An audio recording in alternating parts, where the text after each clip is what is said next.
couple weeks ago, I go on the John Ralston show, and this conservative next to me says, "There's no war on women." Oh. She says, "You're using incendiary language to get Democrats elected."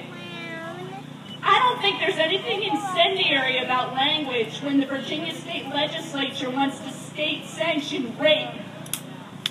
Have you heard of that bill, folks? I don't think there's anything about language when there are 400 bills across this country that are in state legislatures curtailing women's access to health care and standing in the way of education funding and things that women need. There is a war on women. This sign over here says, "I can't believe we still have to protest this shit."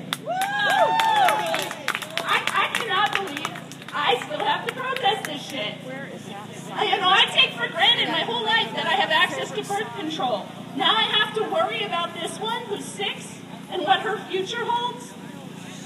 There is absolutely a war on women. You know, Mitt Romney says he gets his advice from his wife, Ann Romney. Wow. And, you know, I'm not going to say she's never worked a day in her life. She has raised children. But each one of her kids came out of the womb a millionaire. Thank you.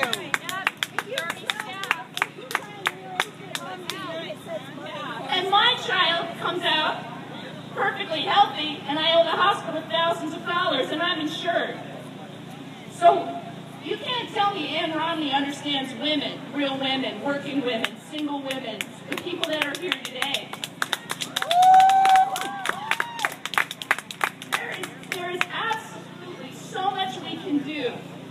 This is about uniting together today and standing up against these horrendous attacks across the country.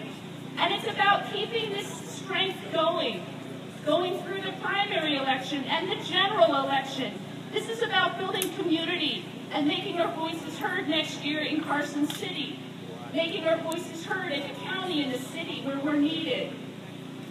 You know, I think one of the best ways for women to get involved and for men to stand up for women is to elect women to office. It is time, Nevada, to break that Senate glass ceiling. I would love to see Shelley Berkeley go to Washington.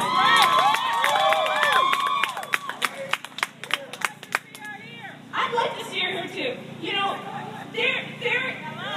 where the rubber really meets the road here is with school funding and health care access. And these decisions are made 400 miles away in Carson City. We all have a chance this year to send 2 kick-ass progressive women to Carson City. I mean, more than 2, but let me just tell you about the 2 that I'm really interested in. Donna Schlemmer is running for Senate 18. It's Northwest Las Vegas.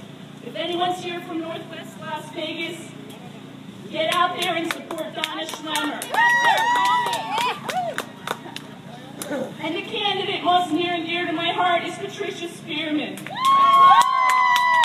She is working. She's not here because she's walking. But she was at Planned Parenthood last night. She gets it. She stands with us. She's trying to unseat a 20-year incumbent Democrat who doesn't stand for women. Make no mistake, the vast war on women is being waged by Republicans. But there are plenty of Democrats that are standing in our way, too. And I'm not afraid to call them out when they have to be called out. So when John Lee votes against things that I care about as a woman, when he stands in the way of health care, he's standing in all of our way. And that's why I support Patricia Spearman. That's in North Las Vegas.